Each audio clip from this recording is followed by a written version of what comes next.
d'affilée pendant plus de 30 minutes, l'équipe de France a finalement pris le meilleur sur la Corée unifiée, 34-23, lundi soir à Berlin, lors de son troisième match dans ce mondial 2019.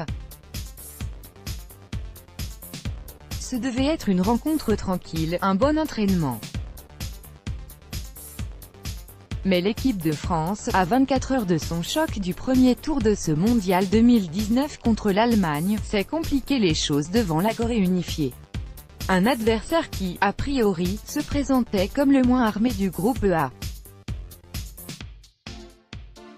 Si l'on sut éviter le pire, 34-23, lundi à Berlin, les Bleus n'ont pas franchement rassuré. Faut-il s'inquiéter? Pas forcément. Avec 3 victoires, le bilan est pour l'instant positif et ce n'est que le début du tournoi. Mais il y a des erreurs à corriger au plus vite pour ne pas souffrir davantage face à des cadors mieux préparés.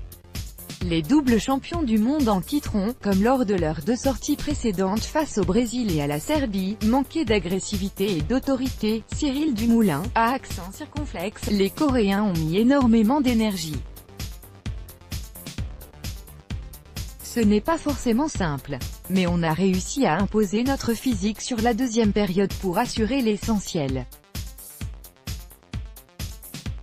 Les 4 buts d'avance vite acquis par les tricolores, 7-3, 14e, ont aussitôt fondu sous les tirs saignants de Dong Mayang Kim, 6-6e, et Tan Kang, 7-13e.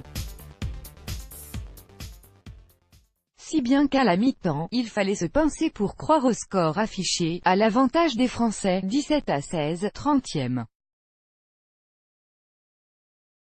Jouer comme ça ne me plaît pas trop. Valentin Porte, la Corée a joué son va-tout, on s'est embarqué dans un mauvais match, dans un mauvais rythme, a analysé Luka Karabatic sur beIN Sports.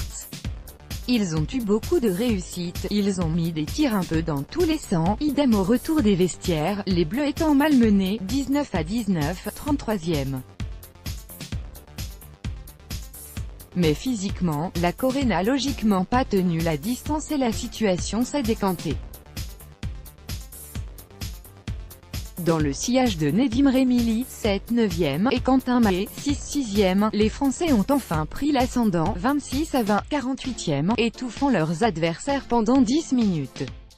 De quoi satisfaire Valentin Porte, jouer comme ça ne me plaît pas trop, a-t-il lâché.